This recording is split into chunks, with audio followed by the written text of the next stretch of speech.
And you heard our delegation procedures earlier this evening? I have. Okay. Clarifying question first before I get started. I am talking about stuff that I know is controversial. I've tried really hard to take an approach in the middle so that we're not going to touch anything that people will be sensitive to, that it doesn't cross any human rights concerns. But if something should happen and I do get stopped, will my clock be stopped at that point? It will be paused. It will be stopped while the point of order is happening. Wonderful. Okay. All right. Thank you. Okay. Whenever, and you do not have a PowerPoint, so whenever you're ready. I do not. Trustees, board administrators, and our WRDSB community, thank you for receiving my delegation this evening. I am here tonight to share thoughts in response to the open letter issued by WRDSB. Tonight, I'll explore a topic contained within gender identity in our schools and creating safe spaces for all students. I offer my perspective to help this board make decisions amongst differing opinions. As a transgender individual, I empathize with students struggling with gender dysphoria, and my desire is to see all students succeed. I believe this is the shared goal amongst all of you board members as well as our teachers and administrators. I am worried about the widespread use of queer theory as the only way to understand transgender matters within our schools.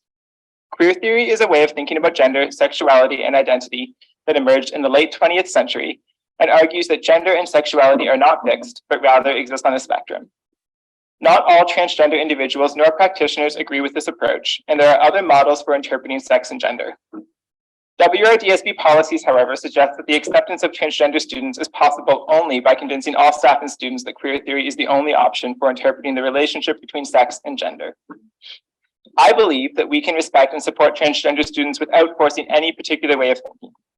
This is better for all students, including those who are transgender. I attended a high school not unlike those in Waterloo Region, but in an era when the word transgender was spoken only through innuendo. I was 12 years old when I came to understand that the debilitating feeling I had always felt had a name, gender dysphoria, though at that time the DSM-4 called it gender identity disorder. I was rooted in an evangelical Christian family who was amidst a resistance to the legalization of gay marriage. Coming out was not an option, neither was childhood transition. My solution was to proceed through an undesired male puberty, bury my identity within a bubble of repressed shame. I told no one about my identity until I was 18, and I agonized over transitioning with counselors and mental health professionals for a decade until a failed divorce, a family breakdown, and suicidal ideation brought me to accept that transition was my only path forward. I have since come to realize that transitioning was possibly the best decision that I have ever made. Years later, I am now the parent of a WRDSB student. My daughter is not mine by birth. I was blessed to adopt her under my care during the early stages of the COVID-19 pandemic. I was terrified when my daughter started at KCI.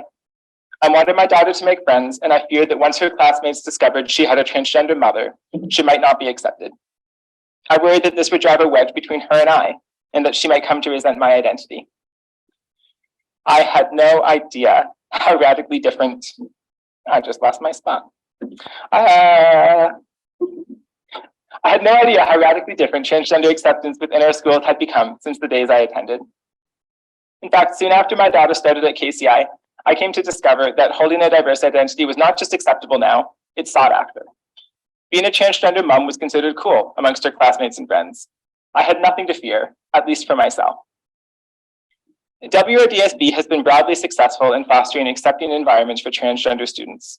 There is certainly still improvements to be made, but the fight against the stigmatization of transgender identities is hugely beneficial for children like little me. But we cannot ignore that the reduction of stigma has also led to the adoption of diverse gender identities for reasons that span beyond dysphoria. Transitioning will be the right path for some WRDSB students. It will not be an easy path, and it will be bound with life-altering drawbacks. Speaking from my own lived experience, surgery and hormones are expensive, medically risky, and only go so far in transitioning one's body. Having spent thousands of dollars on the best part of a year on a yet unsuccessful fertility treatment, I can say with firsthand experience that infertility is not something to be shrugged off lightly. The intersection of transition with families, friendships, and religious communities can be devastating. When transitioning, one often sets their sights on a world where they are affirmed as the gender for which they identify. But the reality is that many will come to discover that they don't pass convincingly as their affirmed gender, which has implications not just on social interactions, but even more poignantly on their own ability to accept themselves. Those of us who have transitioned know that it is a life-saving intervention for those who are deeply dysphoric and for whom less invasive interventions have proven ineffective, but it should not necessarily be someone's first go-to option. In WRDSB's open letter, you have stated that you do not encourage, convince, or convert students' beliefs about their gender. I believe this statement to be naive. I don't think our teachers have an intention to encourage transition, but when fostering acceptance, no procedures have been put in place to ensure well-meaning acceptance does not result in leading non-gender dysphoric children down a transition path that might not be right for them. When we discuss gender identity in the classroom, do we present a tempered understanding of transition complete with its risks and consequences?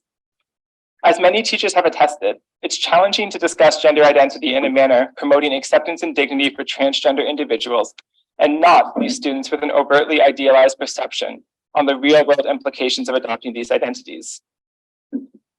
Current WRDSB procedures in place do an effective job of provisioning acceptance and dignity, but include no safeguards to ensure well-meaning acceptance does not drift into the territory of encouragement. Both our staff and students would be better protected if steps were taken to avoid encouragement.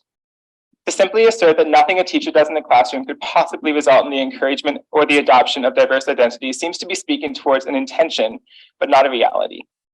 We can do better. Our children deserve it. While embracing transgender students, have our schools remained responsive to the impact on the non-transgender majority? There's so much nuance intertwining these matters, but from what I've observed, the message to non-transgender students is focused solely towards a duty to avoid anything that might be deemed transphobic at all costs. Within my daughter's school, acceptance of transgender individuals does not mean to be kind and inclusive. Rather, it requires adhering to expectations of decorum defined solely in terms of what a prototypical transgender individual apparently desires. She has been left with the impression that making a mistake with names or pronouns or anything else gender-related is to commit an unforgivable grievance for which she will be punished. This is not what I have taught her about accepting someone's gender identity. A few months ago, my daughter was washing her hands in the washroom when another student entered. My daughter was aware of the student's presence and she could feel that she was being watched. After a short while, the student, still standing at the doorway, said hello. My daughter turned around but was confused, as the individual that she saw was not someone who she had instantly identified to be a girl. My daughter said, "I think you have the wrong washroom," and the individual instructed her that they were trans. As my daughter told me the story that evening, she burst into tears. She was ashamed she had made this mistake. But what she felt even more than that was fear. She was afraid that the student might report her to the office and she would be in big trouble. She was terrified that at school the next day, if her principal had found out that she had made this mistake, then she would be derided as transphobic. If any student has a holistic understanding of what it means to be transgender, my daughter is that student. She has dated a trans boy, and she has many friends who are gender diverse, but that just scratches the surface. Her role in my transition has given her a rare vantage point into both the pain and the beauty transition can entail. She embodies an acceptance that is not preoccupied with flags, virtue signaling, or nitpicking language. She shows acceptance through love, not through educating herself in queer theory. I have been that person who gets called out in the washroom, and I feel for both that child and also for my daughter. Being transgender means facing this often. But the loneliest part of the transgender journey is that most people do not want to engage with me simply because they're worried that if they make a mistake, they will be called out. The DEI industry has created so many rules about how everything should be said, and it's terribly difficult to navigate for anyone who isn't a DEI consultant. What if we focused a little less on teaching children a very specific set of ideas about how to perceive their own and others' genders, and just taught them to love? Why is my daughter so afraid of being transphobic at school? What are we doing to recognize the complexity of identity and foster a safe environment for all students? Are we actually preparing transgender students for the reality of the world they will face when they leave our schools? I'll leave you with this. I was mistakenly referred to as he in this very boardroom last month by someone who I know holds the best of intentions towards me. I could focus on the pronoun that was used, or I could focus on the love that lied behind the interaction. What if that was the resilience that we taught our students in the classroom? That we don't need to create it to mean so much. That to accept transgender classmates is to include them and to love them, nothing more and nothing less. Thank you. Thank you for your delegation. Questions of clarification, Trustee Woodcock? Thank you. I don't have a question. I just want to thank you. And I'm sorry that your daughter went through that experience. And I just want to thank you for your presentation. Thank you. And if I can just comment on that, I'm glad that she did. It was a great opportunity for us to have a conversation, and there were lots of tears from both of us, and we both learned from it. So I'm glad for her, but I'm also concerned when my daughter's probably one of the students who's best prepared to handle those situations. Yeah. Thank you. Thank you. Thank you. Trustee Ramsey, question of clarification? Yes, thank you, Madam Chair. Through you to the delegation, thank you very much for your presentation. You mentioned about improving the understanding, and not exactly your word, but improving the understanding of amongst the majority student population. Do you have any suggestions at all how that could be done? Could you elaborate a little bit as to how, from your lived experience and so forth, how that could be done to make things more positive then? Or I don't think that's a clarification. I think that's asking for more information, Trustee Ramsey. So What I will say is I focus can on- send you some things. But there you go. She can send you an email. There we go. And it's okay, I can deal with Trustee that. Watson? Okay, Madam Chair, that's I have a request then also there, please. Okay, I'll come back to you. Trustee Okay. Watson, question of clarification? Well, I just want to refer all of that information to staff. And I know you were going to do it, But I also have a request though. but I'd like to refer all that information to staff, and then staff can report back to your concern through that. So. Okay, can I have a second to refer this to staff? Trustee Ramsey? Okay, all in favor of referring this to staff? Okay, thank you. Okay, that's unanimous. Just a bit of delay online there. Okay, thank you. Trustee Ramsey? Thank you, Madam Chair. This is not a question. I'm just wondering, with the consent of the delegation, I wonder if her remarks could be reflected in the minutes verbatim. In other words, it being shared and be reflected in the board minutes. It's just a simple request, verbatim, word for word, what was presented to us.